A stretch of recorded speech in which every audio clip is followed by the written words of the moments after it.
Hi, and welcome to Footloose. Today we're going to explain how we recovered the valances in our motorhome. The one we're working on now had a little decorative railing around the top, which we had to remove first. And now you can see Donna removing the old material from the valance. She's already taken the staples out of that, but it kind of helps to see how that went together by going back over what we did so far. Her preferred method of taking the staples out was to use a screwdriver to pry those loose and then pull them out with the needle nose pliers. That seems to work really well because this is a fairly soft wood. They pop out pretty easily. Another method that she's used is just to take the needle nose pliers and reach in and grab hold of the material and use that to pull the staples out. And that also works well, especially once you've gotten a few out so that you can get in there and grab a hold of that. Once you've got the staples loose, be sure and pull them completely out of the fabric so they don't cause some damage to you later, because you're going to reuse that fabric as a pattern when you're making the new one. Now here you can see with the fabric removed, that's covered with some kind of a foam all over just to make it a little bit softer. And also it gives you something to pin into when you put the new covering on. Now here she's got the old laid over the new as a pattern, and once she gets that centered up the way she wants it, she's going to go ahead and trim all the way around that with scissors. Now we've speeded this up just a little bit because watching people cut fabric is kind of boring. But we'll get this all trimmed around, and she's going to leave a little extra around the edges. It doesn't hurt to make it a little bit bigger than the original, but you can always take some off if you need to later. But it's a little hard to put some on if you need it to be bigger.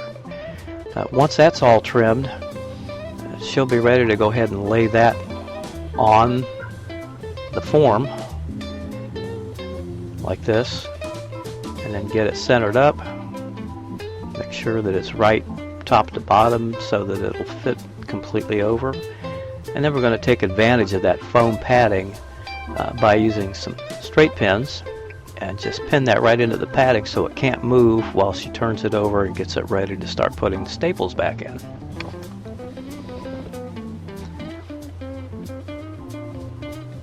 Now it's easy enough to just put one staple in. That gives you a starting point. In this case, she's working from about the middle, and then just smooth the fabric out as you go, get the wrinkles out, work your way all the way across to one corner. Now the corners are probably the hardest part to do because you've got to make that material fold around, and a good guide is to go by the fabric that you took off to begin with. What we would suggest is maybe when you're taking the old one apart, take some pictures of it little by little, step by step, so that you know exactly how it was put on at the factory so that you can duplicate those same folds. Now she's got the inside corners about done on this one.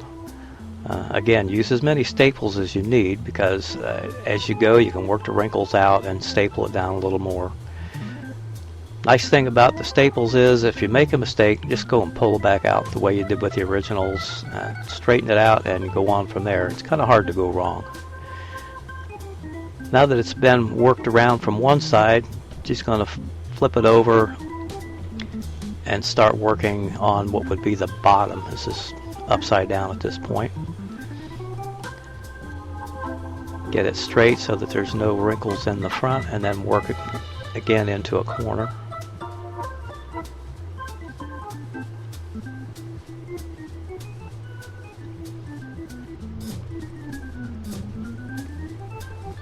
Go all the way across toward that opposite end.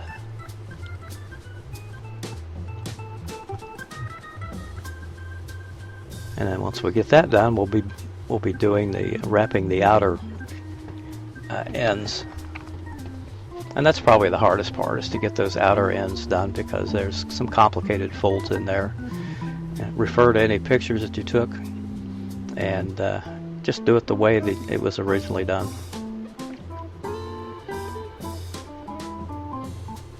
We used 1/4-inch staples in this. That's the same size staples as they used at the factory, and they do a good job of holding the fabric without going all the way through the wood. Okay, now this is folded over. She's going to tack it down inside there.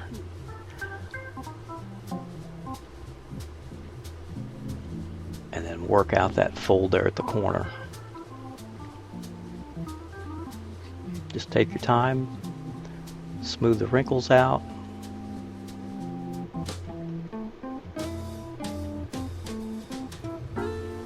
Again, this has been speeded up just to make it go a little faster.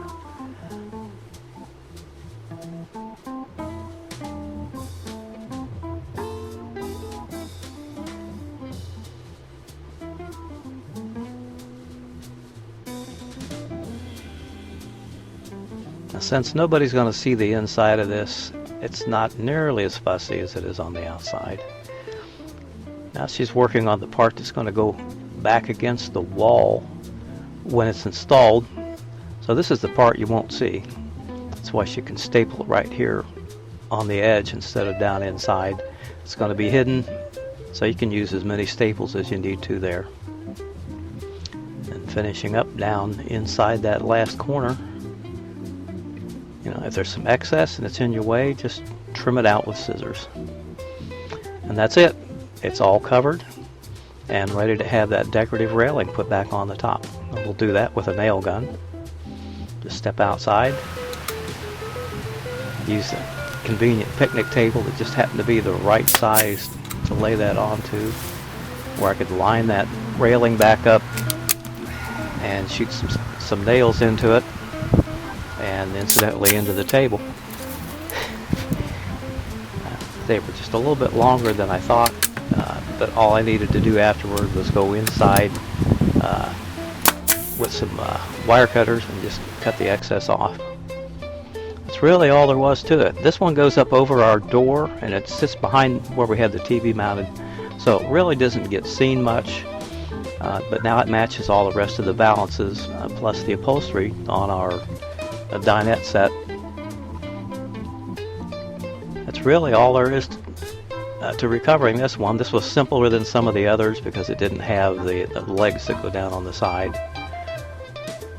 If you have any questions, feel free to comment on the video, and we'll do our best to get back to you and answer any questions you might have. There we go. Thanks for watching, and we look forward to providing you with more videos sometime in the future.